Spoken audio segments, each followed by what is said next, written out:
Hello everybody, just wanted to tell you about a giveaway coming up where we're going to be giving away tons of free stuff like 2 awesome gaming chairs, a SteelSeries laptop, a Loot Crate subscription, and much more. And entering is super easy. All you have to do is follow the link down below and do simple things like following RapidX on Twitter and Instagram or subscribing to our new YouTube channel. So don't let someone else win your gaming chair or keyboard just because you were too lazy to enter. Anyway, let's get started. Hello everybody, Disciple here with Hearthstone Curios. So, now that Un'Goro is in full swing, we're quickly finding out that some quests are broken, others are terrible, and still others are somewhere in between. But, like them or hate them, quests are definitely very interesting and new for the game, and I love the direction that the team is moving in, adding these brand new effects into Hearthstone. Now, quests are a new card type with the expansion. They really do explore a lot of cool design space, but by the time this video is released, everyone will probably be really sick of Crystal Core since it's pretty hated now. So today we thought we'd take a look at some very fun fan-made quests and examine the kind of impact they could have on the game. So let's get right into it. First up, we have I Will Know by Deagle81. This warrior quest requires you to discover 5 cards, which might require a little bit of creative deck building, but shouldn't be too hard to complete. The reward in A Guy is pretty incredible though, as you get a 3 mana 5/5 taunt that discovers you a minion, weapon, and spell, and they all are only going to cost 2.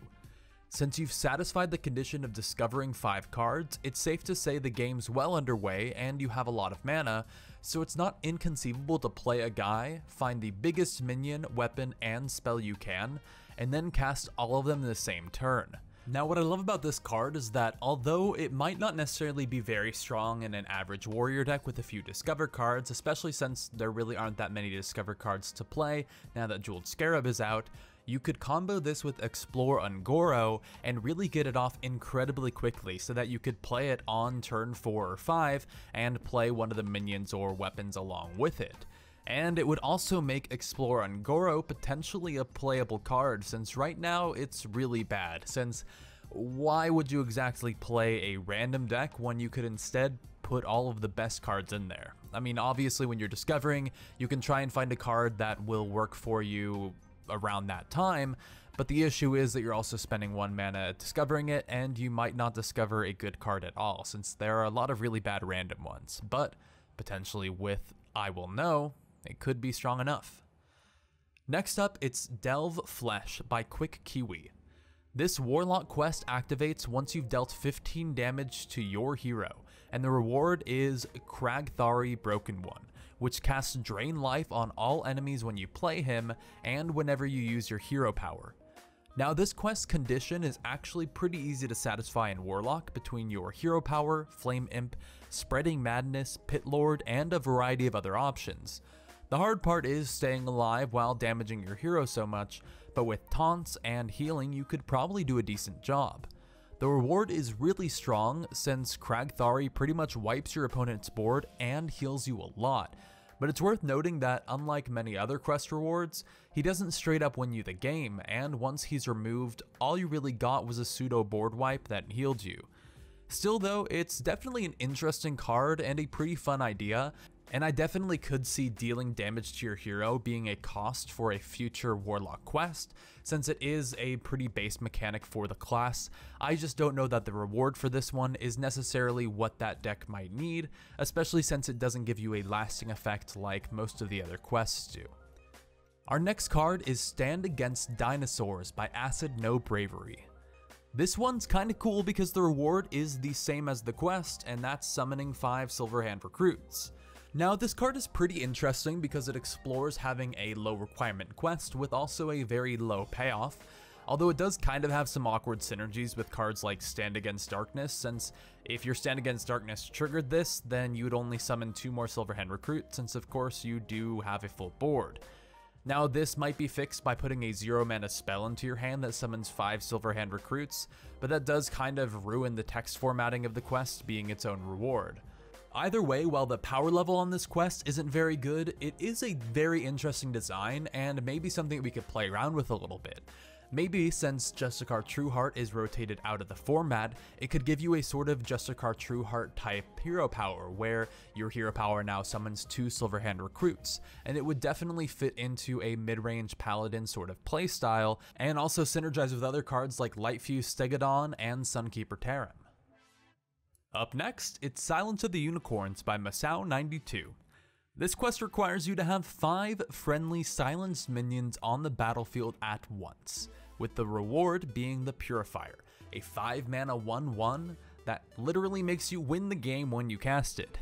Now in Standard, this does seem way too hard to pull off, and you'd pretty much need a god draw with Purifies and Silences, and maybe your own Song Stealer, and in Standard it's probably just not worth it, although some people would definitely try, especially with something like a Shadow Vision super combo. In Wild though, Silence of the Unicorns plus Wailing Soul would be insane, and you could play a ton of card draw and then maybe cheap cards like Wisps or other cheap minions that cycle to try and get the combo off as fast as possible. Wild is a pretty fast format, so maybe it wouldn't even be a good deck, but it'd be really fun to try, and it would definitely be a super interesting ability to give you some sort of Exodia type ability where if you pull it off, you can just flat out win the game, even more so than Mage's Time Warp. And finally, it's Channel Energy by Hot Local Single. This mage quest needs you to collect a total of 10 unspent mana. So each time you pass the turn with unused mana, it gets added to the Channel Energy counter, and you have to get up to 10 unused mana total.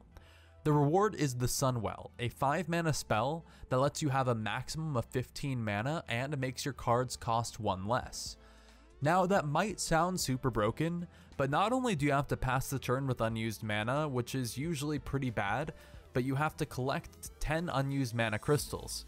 This obviously can't be something you do in the early game since your opponent is developing his board and attacking you, so it's more something that just happens naturally in the late game once you're out of cards to cast. But if you're out of cards, getting mana from the Sunwell isn't really that good, and if you have lots of cards, you probably need to be casting them to not lose. There could be some sort of freeze mage deck that just Frost Novas and Blizzards every turn and saves a little bit of mana off of that, and then OTKs with the Sunwell, but it's questionable how good that deck would be. Still, Channel Energy definitely explores some interesting design space, and although it is pretty cool, we pretty much do know from the Hearthstone team that they don't want to include any effects that have you benefit from leaving mana over, since it seems really weird to reward you for not doing something, and they would really prefer that you try and spend all of your mana, even if it's just on a hero power or on some sort of spell. Anyway, those are some really cool fan-made quests we found, and I'm really curious which one was your guys' favorite. Although not all of those quests will be playable or necessarily something the Hearthstone team would come up with themselves, it's definitely something I'd love to see explored more in the future, with more quests that give you different types of decks you can play, and maybe experimenting with decks that either just win you the game but have an insanely hard setup, or decks that are really easy to complete and just have a pretty light payoff. Anyway, let me know what you guys think about these quests, and I'll see you guys next time. Peace.